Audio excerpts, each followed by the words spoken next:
So I've spent over a month with the Asus TUF A15. We're going to talk about the good, we're going to talk about the bad, and we're going to talk about if this laptop is the right pick for you. Now, first and foremost, this laptop comes with the Ryzen 7 6800H and RTX 3060 graphics. This has 16 gigs of RAM and a 1 terabyte SSD.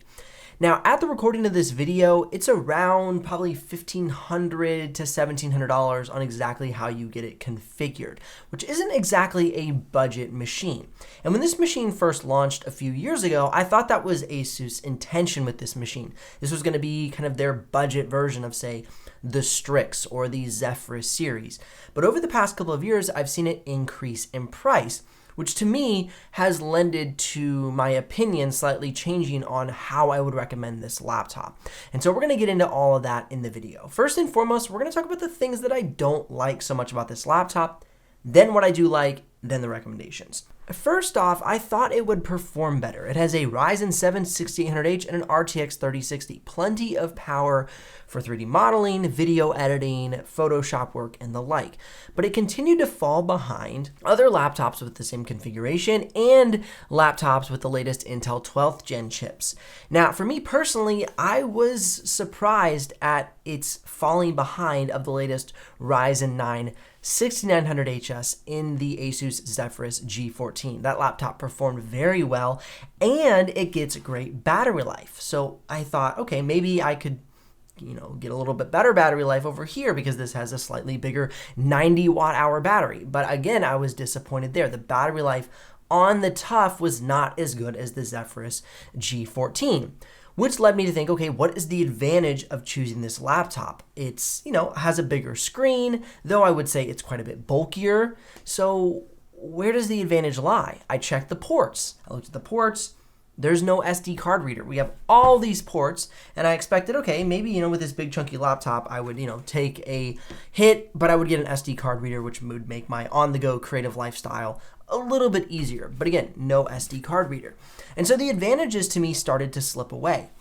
I looked at this laptop compared to the HP Omen, which would be kind of a similar comparison as far as the budget and build quality.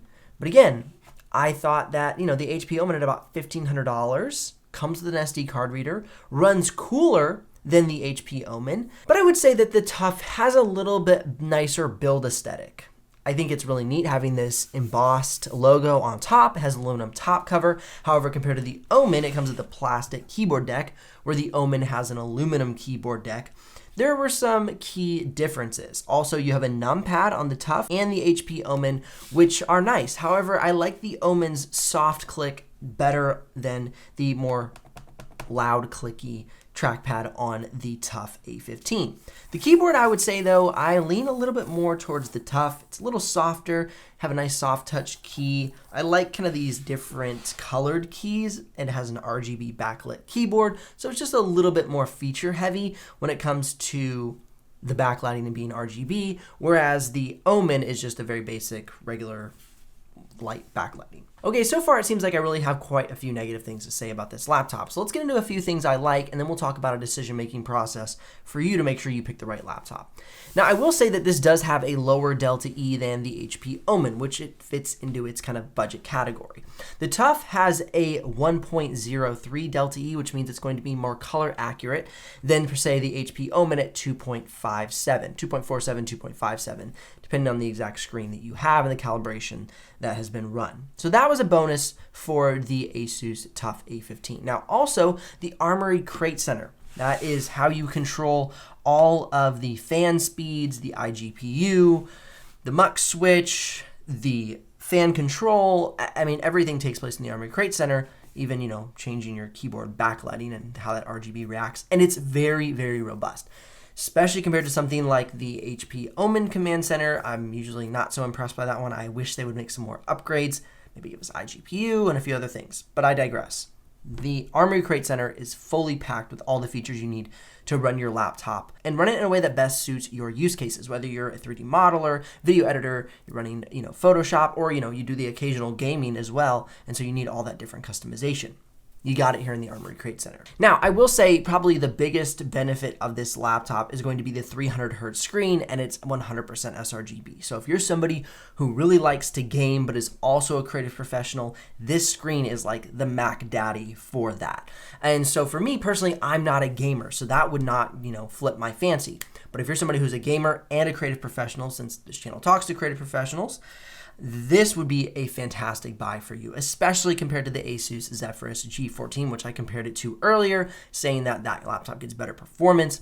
This laptop would give you a far better screen for gaming. So that would be the biggest benefit of choosing this laptop, even compared to the HP Omen, is you're going to have a far more response-savvy screen. So you're not going to get laggy and get killed and shot and all that bad gamer stuff that happens when you have a bad screen. Okay, now I will say that the biggest downside of this laptop is you can barely find it online right now. I've searched and searched and searched.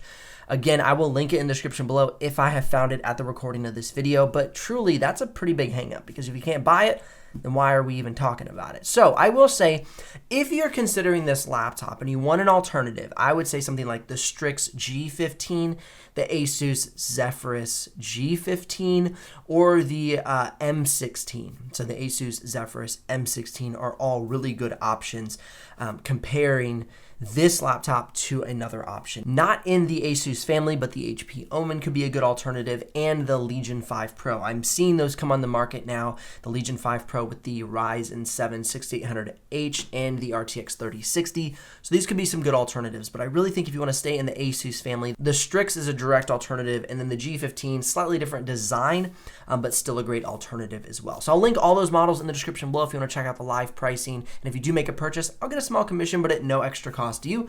But of course, that's what keeps this channel alive and the helpful content coming your way. Likes if this video has brought you some value, and subs if you don't want to miss out on the future uploads. I'll see you here in the next one.